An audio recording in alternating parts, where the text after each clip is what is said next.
Shalom, sidang jemaat GPD Penuh Maharta yang dikasihi dalam nama Tuhan Yesus Kristus. Kembali lagi kita bertemu bersama-sama pada pagi hari ini untuk sama-sama menaikkan pujian kita dan ucapan syukur kepada Tuhan Yesus. Sebelum kita pada pagi hari ini menerima tubuh dan darah Tuhan Yesus, mari kita siapkan hati kita. Kita mau menyembah Dia dengan sungguh. Kita mau angkat pujian bagi Dia. Sidang jemaat saya minta untuk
hari ini Tuhan, kami sebentar akan memulaikan ibadah kami. Tolong Tuhan Kau pimpin ibadah kami dari awal, pertengahan hingga akhirnya Tuhan. Biarlah Tuhan kiranya sebentar kami akan menaikkan puji-pujian kami. Biarlah kiranya pujian ini dapat menyenangkan hati-Mu Tuhan. Kami ingat kalau Pastor Roja bisa tidak senang saat kami menjalankan ibadah ini. Kami usir, kami tengking di dalam nama Tuhan Yesus Kristus. Haleluya. Kami alaskan doa ini dalam nama Tuhan Yesus Kristus. Haleluya. Amin. Shalom, selamat pagi sidang jemaat yang dikasihi Tuhan. Kita pada pagi hari ini mau menaikkan pujian kita. Kita mau angkat pujian, oh Tuhan pencipta langit bumi.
Puji Tuhan, kita aminkan pujian ini kalau Tuhan Yesus tidak pernah berubah dari dulu, sekarang hingga selamanya.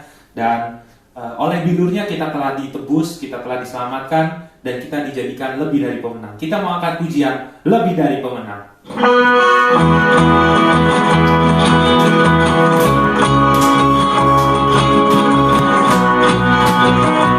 Katakan lebih dari pemenang.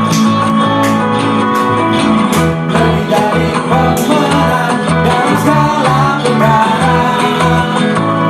Iblis telah dikalahkan oleh kuasa darahnya. Jika Allah di pihak kita, siapa dapat melawan? Kita lebih dari pemenang. Katakan lebih dari pemenang dalam segala perkara. Iblis telah dikalahkan oleh kuasa darahnya. Jika Allah di pihak kita, siapa dapat melawan? Kita lebih dari pemenang. Haleluya. Kita panjinya Yesus Raja segala raja. Haleluya. Bangkit gerejanya, kita lebih dari pemenang. Haleluya. Kita panjinya Yesus Raja segala raja. Haleluya. Bangkit gerejanya, kita lebih dari pemenang. Haleluya. Mari kita bersama-sama katakan, kita lebih dari pemenang. Kita lebih dari pemenang. Kita lebih dari pemenang. Kita lebih dari pemenang. Kita lebih dari pemenang. Kita lebih dari pemenang. Kita lebih dari pemenang. Kita lebih dari pemenang. Jika Allah di pihak kita, siapa dapat melawan? Kita lebih dari pemenang. Katakan haleluya. Kita bandingkan Yesus Raja segala raja. Haleluya. Bangkit gerejanya, kita lebih dari pemenang.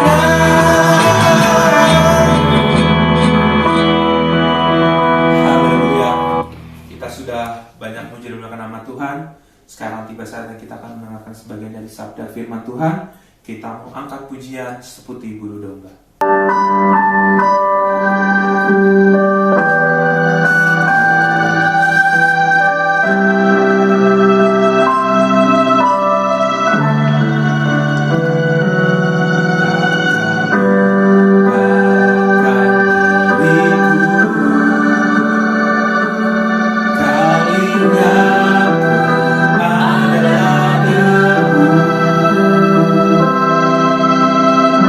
Tetapi kau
Sekarang Tuhan tiba saatnya kami akan mendengarkan sebagian dari sabda firman Tuhan.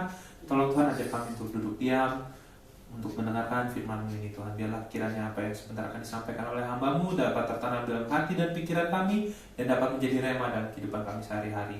Kau juga berkati hamba-Mu yang sebentar akan menyampaikan kebenaran firman-Mu Tuhan. Biarlah kiranya Tuhan apa saja yang keluar dari lidah bibir hamba-Mu ini Tuhan hanya berasal daripada-Mu. Kami juga teringat Tuhan kalau Saudara Jatuh bisa tidak senang saat kami menerima berkat firman-Mu. Kami usir kami tengking di dalam nama Tuhan Yesus Kristus. Terpujilah nama-Mu Tuhan. Kami alaskan diri dan kami sambut berkat firman-Mu hanya di dalam nama Tuhan Yesus Kristus. Haleluya.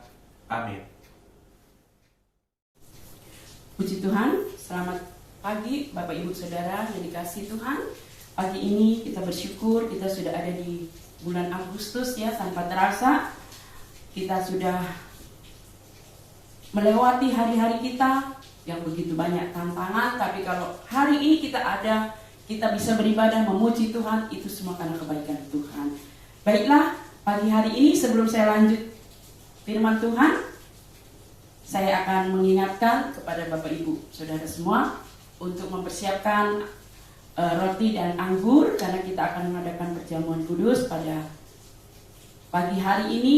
Nanti sebelum kita masuk ke perjamuan kudus, saudara bisa mengelilingi roti dan anggur yang ada, berlutut, lalu salah satu yang menjadi imam membagikan kepada keluarga masing-masing untuk menghormati tubuh dan darah Tuhan.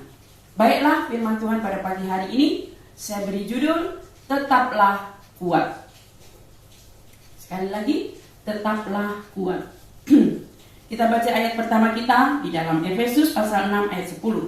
Akhirnya, hendaklah kamu kuat di dalam Tuhan, di dalam kekuatan kuasa-Nya. Saudara, firman ini mungkin sering kita membacanya, tapi pagi hari ini firman ini datang kepada saya dan kepada saudara. Firman Tuhan bilang, hendaklah kamu kuat. Hendaklah itu berarti satu kewajiban sebagai anak Tuhan, supaya kita tetap kuat di dalam Tuhan. Dan kalau firman Tuhan menyuruh umatnya untuk kuat, berarti ada sesuatu yang membuat umat Tuhan itu kuat. Pasti kita bisa kuat. Makanya Tuhan bilang, hendaklah kamu kuat. Nah, saudara, kita tahu bahwa kita ini manusia yang penuh dengan keterbatasan. Kita manusia yang penuh dengan kelemahan. Ada sakit penyakit, ada kalanya kita merasa fisik kita lelah, pikiran kita lelah, capek. Nah, datang kepada Tuhan, beribadah kepada Tuhan, berdoa adalah sarana paling ampuh untuk membuat kita menjadi pribadi yang kuat. Kuat secara rohani, kuat secara fisik, kuat secara mental.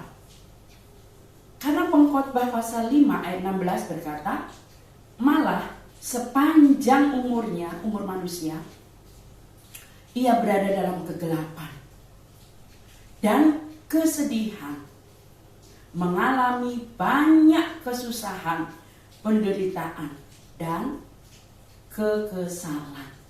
Mau gak mau kita harus menyadari, manusia itu penuh dengan penderitaan selama hidup di dunia ini, penuh dengan kesedihan, penuh dengan kesusahan. Nah, itulah sebabnya kita perlu Tuhan. Kalau kita memiliki Allah dalam hidup kita, maka Allah itulah yang akan memberikan kekuatan kepada kita. Karena kekuatan roh kita itu bukan terletak pada diri kita, tetapi dalam Kristus. Nah, Kalau kita baca di dalam Kolose pasal 1 ayat 11, di sana dikatakan doa Paulus untuk jemaat di Kolose agar jemaat dikuatkan. Jadi saudara, kita sebagai jemaat Tuhan juga tidak jarang mengalami apa yang namanya masalah, guncangan, persoalan. Entah itu pribadi, entah itu keluarga, entah itu pelayanan, apapun itu. Nah, itulah sebabnya Rasul Paulus selalu berdoa supaya jemaat Tuhan diberi kekuatan. Lalu, dan dikuatkan dengan segala kekuatan oleh kuasa kemuliaannya untuk menanggung segala sesuatu dengan tekun dan sabar.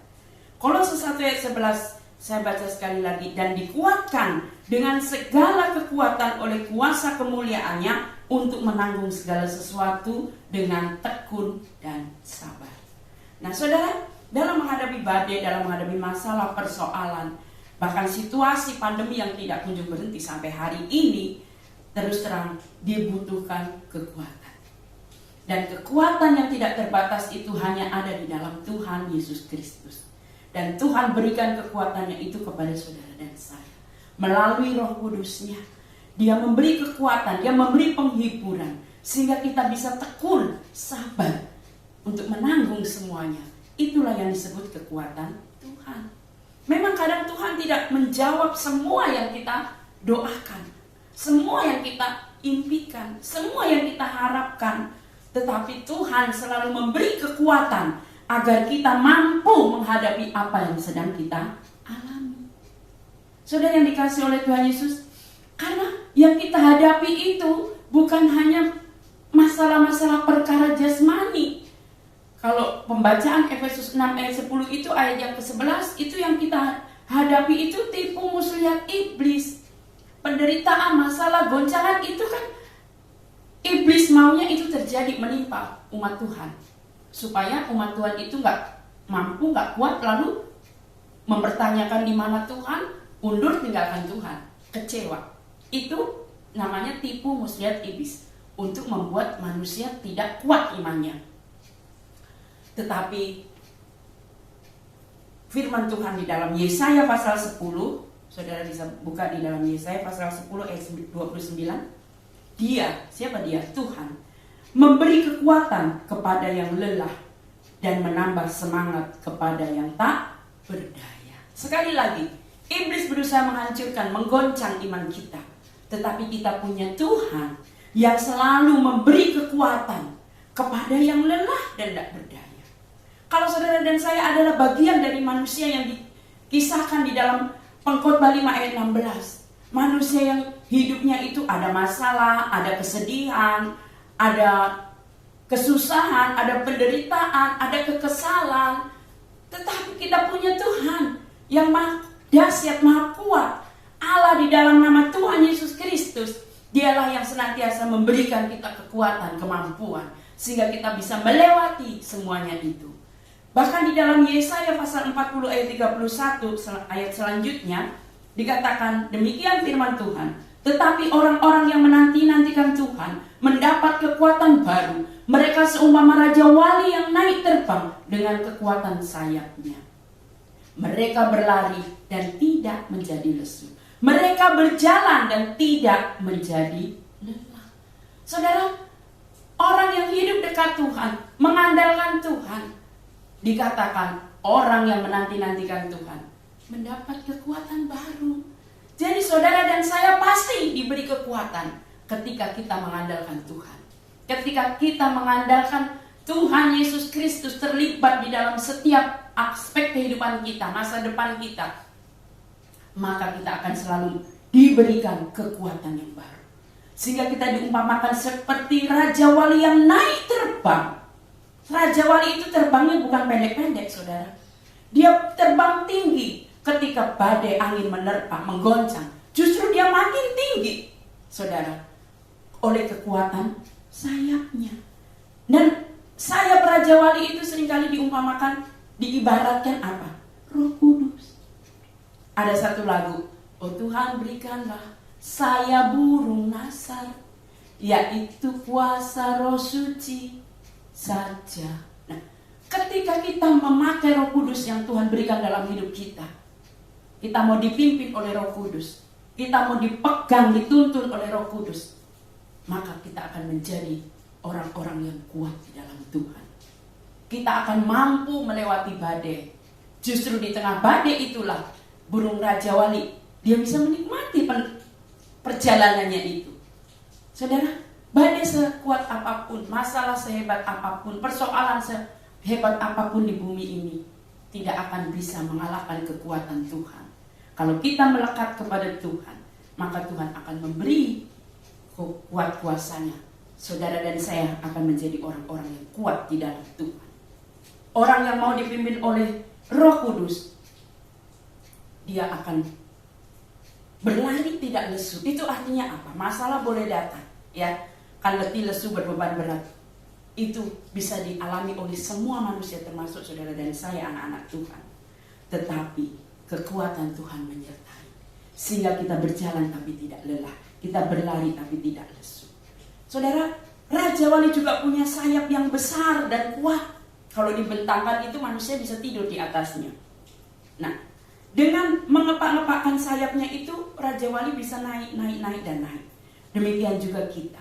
Meskipun kita punya iman, tetapi kalau kita nggak pakai iman kita, maka kita tidak akan kuat. Hari-hari ini kita butuh memakai iman kita. Jangan hanya tahu ada mujizat, tahu kesaksian dari orang lain, pengalaman orang lain, tapi mari kita alami sendiri di masa pandemi ini kekuatan yang dari Tuhan. Dengan cara apa? Beriman sungguh kepada Tuhan. Bukan sekedar tahu bahwa Yesus Maha Kuasa, tapi mengimani, meyakini bahwa kemahadahsyatan Tuhan itu bukan hanya terjadi kepada orang lain, tetapi juga kepada pribadi saudara dan saya. Sebab itu pada pagi hari ini, mari kita mau senantiasa melibatkan Tuhan di dalam hidup kita. Kita lanjut di dalam kitab Daniel pasal 11 ayat 32 bagian C, demikian firman Tuhan. Tetapi umat yang mengenal Allahnya akan tetap kuat dan akan bertindak. Saudara, sebatas apa pengenalan Bapak Ibu Saudara kepada Tuhan? Kalau kita sungguh-sungguh mengenal Allah kita, Allah di dalam nama Tuhan Yesus Kristus, maka firman-Nya berkata akan kuat. Menghadapi masalah, kesulitan, situasi, zaman apapun, kita akan kuat. Dan kita akan bertindak dengan iman. Sebagai anak Tuhan, kekuatan kita hanya di dalam Tuhan. Kita mampu melakukan segala sesuatu karena Tuhan. Bahkan hari ini kita ada karena Tuhan. Filipi 4 ayat 13, ayat yang sering kita baca. Pasti semuanya sudah hafal ya. Kesukaan saya, segala perkara dapat kutanggung di dalam Dia yang memberi kekuatan kepadaku. Jadi Tuhan sumber kekuatan umat Tuhan, termasuk saudara dan saya. Selama kita mempercayakan hidup kita kepada Tuhan, kita akan terus diberi kekuatan oleh Tuhan. Kita tidak perlu takut khawatir menghadapi hari esok, menghadapi penyakit, menghadapi corona. Nah, saat ini kesulitan apa yang sedang kita hadapi? Tantangan apa yang sedang saudara hadapi? Percaya dan imani bahwa firman Tuhan itu ya dan amin. Bahwa segala perkara dapat kutanggung di dalam Dia yang memberi kekuatan kepadaku. Tuhan yang sanggup memampukan kita, memberi kekuatan, bahkan saudara akan tampil sebagai pemenang. Amin. Lalu saudara, kalau kita kuat karena apa? Karena Tuhan yang memelihara kita. Hari ini iman rohani, mental kita kuat karena apa? Hanya orang yang tahu bahwa punya Tuhan pemelihara, dia akan menjadi seorang yang kuat. Ada pujian, Dia peliharaku, Dia peliharaku, di senang atau susah, Dia peliharaku. Hanya orang yang hidup dekat Tuhan percaya bahwa dalam situasi apapun ada Tuhan yang memelihara, dia tidak perlu takut khawatir. Karena hidupnya yang memelihara Tuhan, tidak tergantung pada pikirannya, kekuatannya. Saudara, jangan kita mengandalkan kekuatan, jangan kita mengandalkan pangkat, kekayaan. Hari-hari ini sudah terjawab semua firman Tuhan. Semua itu tidak bisa diandalkan. Tapi mari kita hanya mengandalkan Tuhan saja. Orang yang mengandalkan Tuhan, dia akan terpelihara di tengah badai apapun, situasi apapun, zaman apapun. Sebab itu mari kita mau andalkan Tuhan selalu. Nah, kita kuat di dalam Tuhan juga karena apa? Karena Tuhan memberi kelegaan. Bukankah Matius pasal yang ke-11 ayat 28 katakan, marilah kepadaku semua yang letih lesu dan berbeban berat, aku akan memberi kelegaan kepadamu. Mari, Yesus mengundang kepada semua manusia letih, lesu, berbeban berat, aku akan beri kelegaan. Hari ini undangan itu kita sudah tanggapi. Hanya orang yang mau menanggapi panggilan Tuhan, undangan Tuhan, tinggal di dalam Tuhan, dia akan mengalami kelegaan. Saudara, kelegaan itu apa sih? Coba saat saudara berbeban berat, punya masalah. Namanya beban berat itu sampai bungkuk ya, nggak bisa nahan, mungkin sesak sampai nafasnya nggak bisa nahan beban itu. Tuhan angkat, jadi lega. Nah, saudara, kita kuat karena kita percaya bahwa tidak ada beban yang tidak bisa diangkat Tuhan. Tuhan dia pakarnya untuk membuat saudara dan saya lega, mendapat pertolongan, uluran tangan yang daripada Tuhan Yesus Kristus, pencipta langit dan bumi.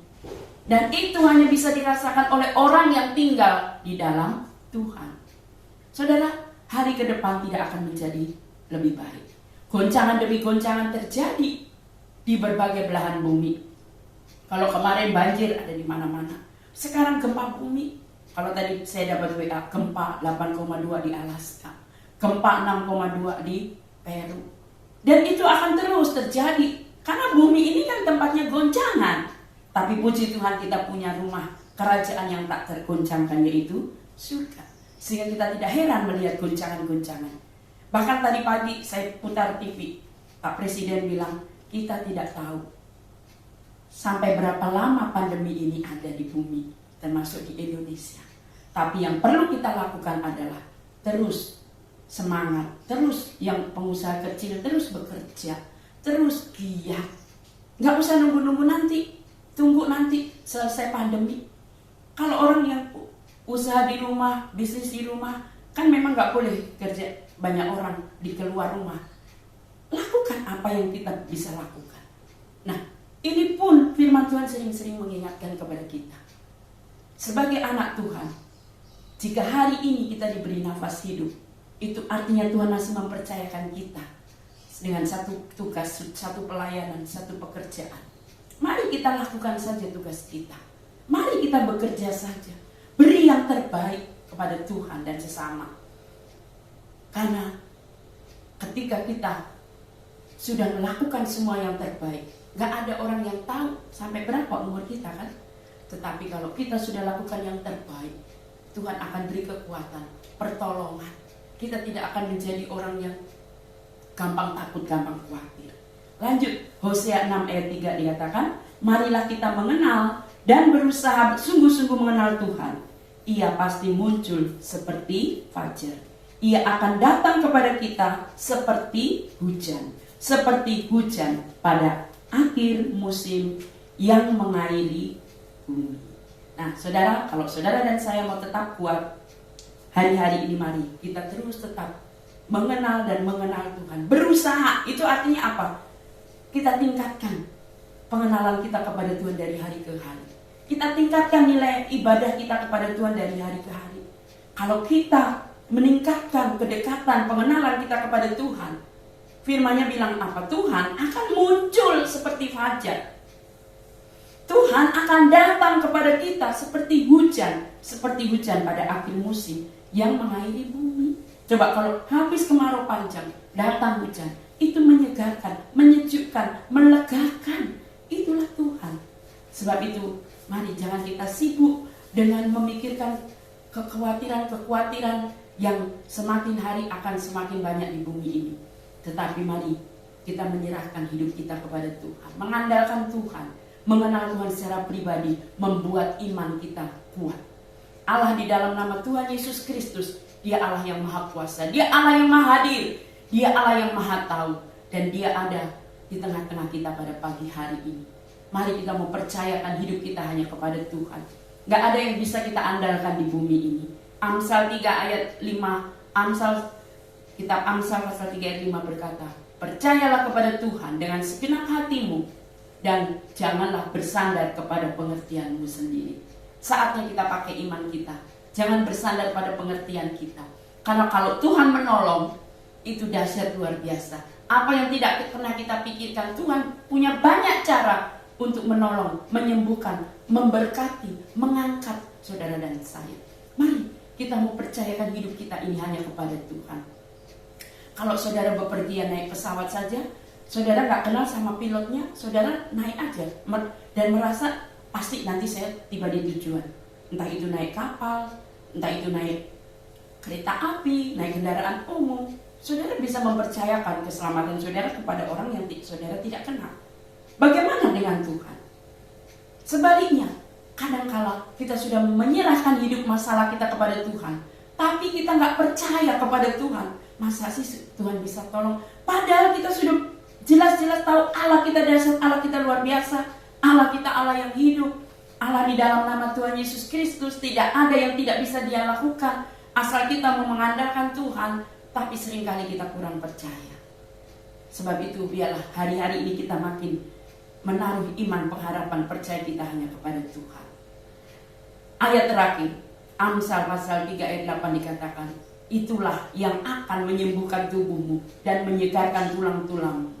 Saudara, ketika kita menyerahkan, mempercayakan hidup kita hanya kepada Tuhan, firman-Nya itulah yang akan menyembuhkan tubuh kita, menyegarkan tulang kita. Jadi bukan hanya rohani, jasmani kita akan terpelihara kalau kita hidup dekat Tuhan. Jangan saudara merasa Tuhan tidak mengasihi saya. Efesus 2 ayat 13 dikatakan, tetapi sekarang di dalam Kristus Yesus, kamu yang dahulu jauh sudah menjadi dekat oleh darah Kristus. Darah Kristus mempersatukan kita dengan Bapa di surga. Darahnya berkuasa. Hari ini Dia ada di tengah-tengah kita. Kita bukan musuh Tuhan, tapi kita satu di dalam Tuhan. Kita adalah sasaran kasih Tuhan. Sebentar kita mau menghampiri tubuh dan darah Tuhan, memasuki perjamuan asa. Mari kita siapkan hidup kita supaya lewat perjamuan kudus pagi ini kita semua diberkati Tuhan. Mari kita mau tutup dalam doa firman Tuhan ini. Terima kasih Tuhan buat segala kebaikan-Mu yang sudah menyampaikan firman-Mu pagi hari ini lewat hamba-Mu. Tuhan, biarlah kami boleh menjadi pribadi yang kuat. Kuat mental kami, fisik kami, rohani kami di zaman yang sulit dan sukar ini. Sehingga kami boleh tampil menjadi pemenang. Terima kasih banyak Bapak, tanamkan firman-Mu dalam hidup kami. Baik Bapak, Ibu, remaja, kaum muda semua, biarlah kami boleh mengandalkan Tuhan sehingga kami tetap kuat. Terima kasih. Kami mau siapkan hati kami untuk menyambut tubuh dan darah-Mu sebentar. Tuhan tetap tolong ibadah kami sampai akhir ibadah. Tuhan memberkati, Tuhan menyertai. Dalam nama Yesus kami berdoa. Amin.